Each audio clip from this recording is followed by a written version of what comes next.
Need for Speed Unbound was revealed yesterday, and there's a lot of people excited for it, myself included, at least to a certain extent.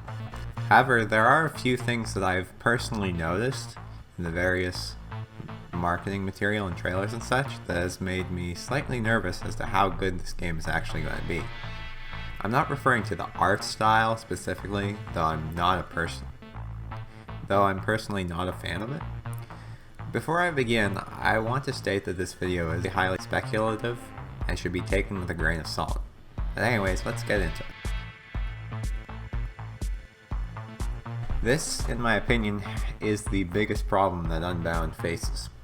For whatever reason, they decided to split the multiplayer and single player into two separate things to a greater degree than previously seen in Need for Speed games. There are even two separate campaigns depending on which you play.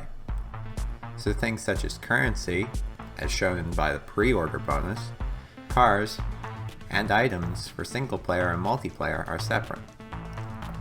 This also means that if you prefer the single player campaign over the multiplayer one, you won't be able to play it with friends on co-op if that's a thing again. Does that mean we're going to have another empty multiplayer like Payback with nothing to do in it? I don't think so, but it will no doubt have a negative impact on the amount of content that we see in each mode. We could even see the single player get abandoned and the multiplayer get milked, such as in other popular games, though that doesn't really seem to be the Need for Speed style. I would have preferred if they would have did a Heat or 2015 style multiplayer mode instead, where you can play with other people. Cops are a quintessential part of Need for Speed, and thankfully they do seem to be returning in the next game. Time will only tell if the cops are actually good this time around, but there are some reasons to worry.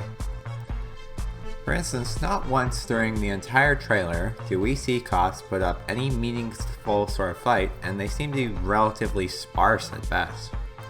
We don't see anybody get wrecked, and every time they're encountered in the trailer, the racers just effortlessly swerve around them. In the trailer, we do at least see two types of cops will be featured in the game. Unless the rhinos are the raptors that we see in the trailer, then rhinos are also suspiciously absent from the trailer as well. Though I have heard some rumors say otherwise. Trailers, at any rate, are not really indicative of actual gameplay, but we'll talk about that more later.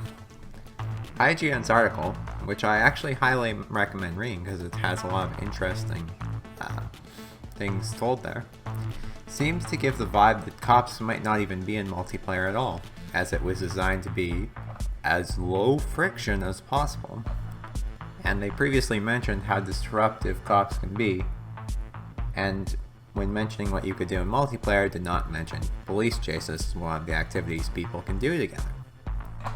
They state that they are giving the players the chance to deliberately decide how much cop heat they take on, the mechanic that governs how aggressive the police will be at any time.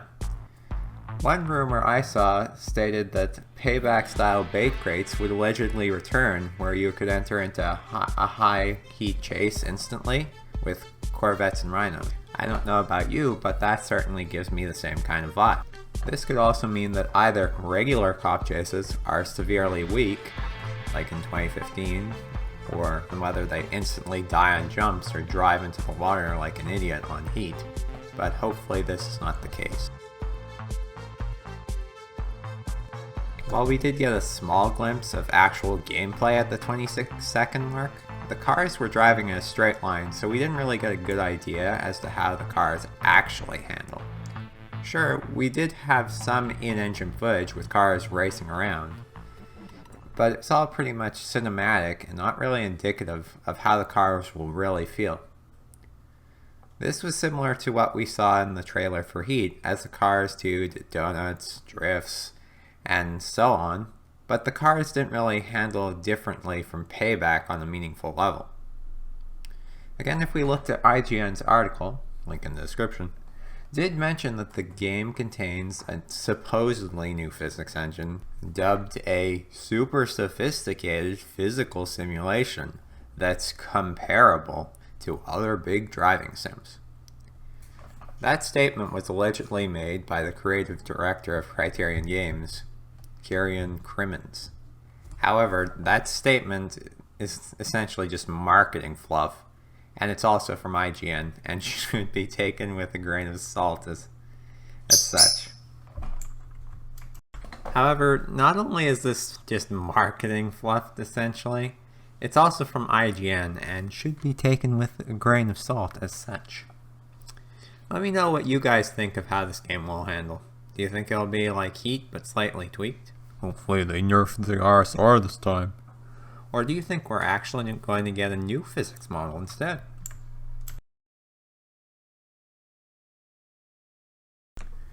From what we've seen so far, the overall plot of the story doesn't seem to be overly compelling. At least, not to me anyway. Here's what we know. Spoilers incoming to those of you who do not want to know what happens. If you do not want to hear them, please skip to the time scene below. A robbery at a family auto shop tears two friends apart and makes the rise from rookie to top racer on a journey to win the ultimate street race and reclaim the priceless car that was stolen. The overall premise is okay at first glance, but from what we've seen so far, there seems to be a severe lack of any sort of conflict outside of this one sentence. Is that one friend supposed to be the villain of the game? In the trailer, we don't get shown any sort of villains or even the slightest bit of aggressive rivalry. We are told that we have to prove what it takes to beat the Grand, where we enter weekly qualifiers, beat the competition, and make our mark on the street racing scene while outdriving and outsmarting the cops.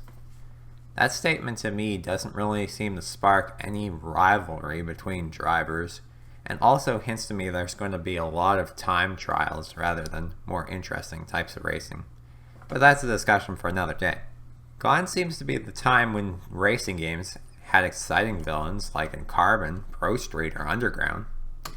The decision to have two separate campaigns, as I stated earlier, is highly likely to affect the overall quality and length of each campaign. As for the online campaign, it is said to involve ASAP as an important character, which to me just feels like weak writing and very reminiscent of 2015, where we just had a bunch of celebrities like Ken Block ham-fisted in there for no reason, where their only real purpose is just for advertising the game. Time will tell if the story is any good, but I have a feeling with the art style, a lot of people are going to have a hard time connecting with the characters.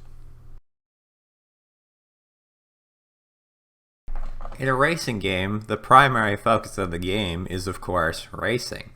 However, in various pieces of information on the game, website, trailer, and other sources, a considerable amount of it didn't even pertain to the racing at all. When we look on the website, the majority of the information, at least for now, seems to be focused on the featuring of a rapper called ASAP Rocky. Even the thumbnail of the reveal itself has him on the cover rather than any sort of car or anything else for that matter. Even if we put all that aside, a lot of the focus seems to be put on the idea of expression, cosmetic items, and fashion, which may be exciting to some. Seems odd to me that there was more talk about it and the music than the racing, physics, or map. We can see that even wind poses a la Forza Horizon, dab anyone, are featured in the description of the Steam page, but we do not have one mention of the physics outside of that IGN article. Why do we have one sentence on the story, but more than a paragraph about the new soundtrack?